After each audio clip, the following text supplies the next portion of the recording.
Donc Alain Vidal, je suis ingénieur des ponts, des eaux et des forêts, et je suis aujourd'hui directeur de la stratégie et des partenariats au consortium CGIAR, qui est donc le consortium des centres internationaux de recherche agricole. Les lettres ne correspondent plus à ce que ça veut dire, mais c'est en fait aujourd'hui une organisation internationale établie en France depuis 4 ans, qui est un consortium de 15 centres de recherche agricole internationale, 15 centres qui travaillent dans 90 pays à peu près dans le monde, pays en développement, et qui développent. Alors, le consortium aujourd'hui est établi depuis 4 ans en France.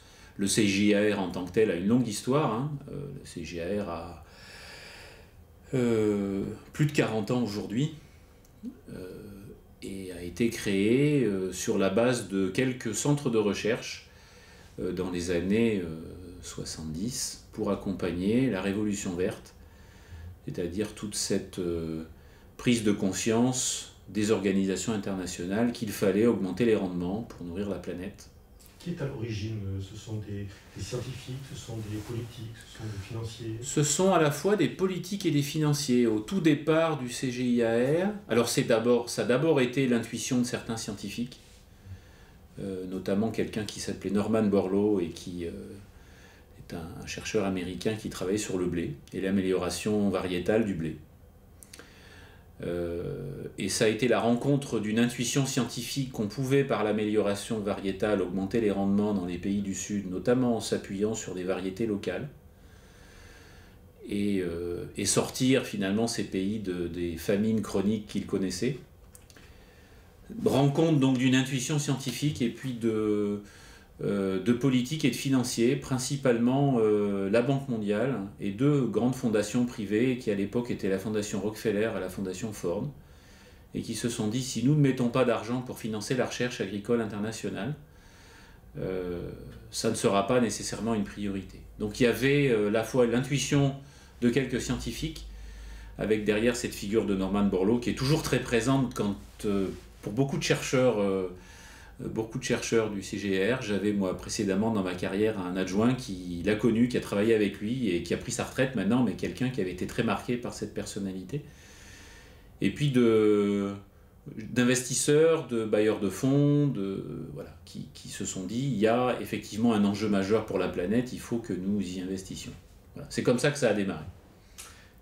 Alors moi j'ai été chercheur pendant une dizaine d'années, ici à Montpellier, à l'IRSTEA, et puis je suis parti à la FAO, donc l'Organisation des Nations Unies pour l'alimentation et l'agriculture, pour m'occuper de développement, pour voir ce que j'avais fait moi dans le domaine de la recherche et principalement dans le domaine de l'eau pour l'agriculture,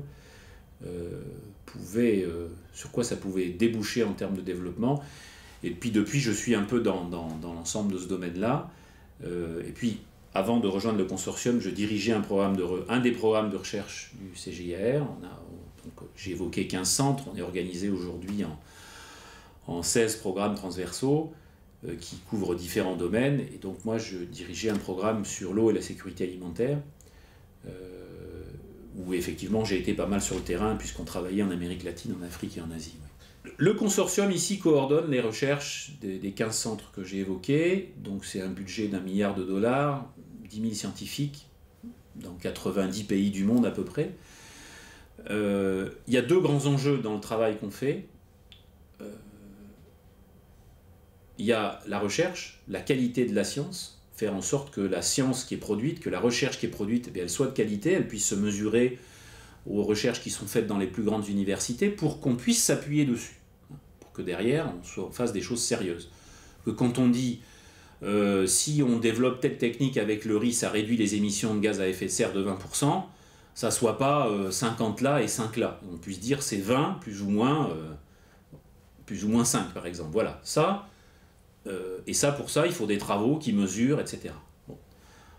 Je discutais avec mes collègues qui mesurent les émissions du bétail, par exemple, au champ, pour qu'on puisse dire, effectivement, finalement, une vache au Kenya, avec telle condition de température et à telle altitude, ça produit combien de méthane?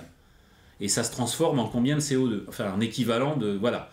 Qu'on puisse le dire sérieusement, pour que les pays derrière qui vont bâtir des objectifs de réduction, s'ils rentrent l'agriculture, ils puissent le faire sérieusement. Qu'on puisse le faire aussi sérieusement que quand aujourd'hui vous allez acheter un Velux quelque part et qu'on vous dise le facteur d'isolation c'est tant, eh ben, voilà, ça a été mesuré et qu'on puisse dire des choses aussi sérieuses en agriculture. Voilà pourquoi il faut qu'on ait de la bonne science. Mais ensuite, il faut que ça se transforme en impact sur le terrain, il faut que ça améliore la vie, la sécurité alimentaire, la nutrition, le revenu des personnes et l'environnement de l'écosystème qui soutient leur système de production. Et donc ça, c'est toute la dimension de l'impact. Et ça, c'est cette dimension dont moi je suis responsable. Alors, c'est un bien grand mot et un peu ambitieux, mais en tout cas, je coordonne l'ensemble des actions qui, dans nos programmes de recherche, visent à cet impact. Et ça, tout ça, ça passe par des partenariats, c'est-à-dire qu'on ne peut pas faire ça tout seul. L'essentiel de notre personnel, ce sont des chercheurs. Et donc, il faut qu'on travaille avec des gens qui soient des vulgarisateurs, des développeurs, des gens qui sont dans des ONG, des gens qui travaillent dans des entreprises privées et qui vont mettre en place des techniques. Lorsque le CGIAR a traversé sa dernière réforme, il y a 5 ans, s'est posé la question de lui donner un statut d'organisation internationale. C'était auparavant un groupe de bailleurs de fonds et de partenaires. Et de lui donner une maison. Voilà. Et l'idée était que cette maison soit connectée à une grande communauté scientifique dans le monde de la recherche agricole. Et il y a 3 grands pôles dans le monde. Il y a Davis en Californie, il y a Wageningen aux Pays-Bas, et il y a Montpellier.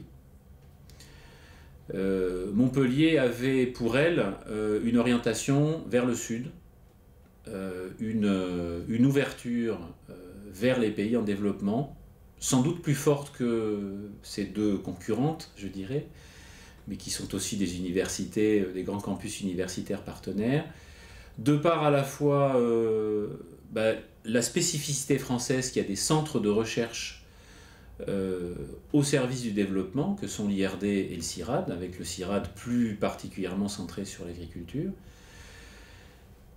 Et ça plaidait pour Montpellier. Et puis je crois qu'il y a aussi à Montpellier beaucoup d'étudiants et de chercheurs de pays en développement accueillis dans nos universités, dans nos centres de recherche. Et tout ça, ça faisait un tissu propre à favoriser des partenariats. Ça veut dire que vous avez des liens soutenus avec la communauté scientifique ou étudiante à Montpellier ou même dans la région? Alors nous avons des liens soutenus. Il faut savoir quand même que la France est le pays qui met le plus de chercheurs à disposition de l'ensemble du CGIAR. Hein. Les autres pays préfèrent mettre de l'argent. La France y met des hommes et des femmes qui sont des chercheurs, qui vont se mélanger à cette culture très internationale. Un certain nombre de personnes qui sont ici enseignent dans les universités ici aussi. Et puis nous avons le CIRAD notamment très présent dans 3 de nos grands programmes, avec plus qu'un rôle de collaboration, mais avec une réelle responsabilité, y compris dans les instances décisionnelles. Donc les institutions de recherche montpelliéraines sont partie prenante dans les recherches que nous menons ici. Et donc les étudiants, et donc toutes les matières grises qui peuvent venir profiter aussi de ces interactions. Tout à fait. Des étudiants qui vont venir se former, des étudiants français qui vont aller se former dans des centres du CGIAR, faire des thèses, faire des post-doctorats, mais aussi des étudiants de pays en développement qui vont venir travailler dans des laboratoires ici à Montpellier.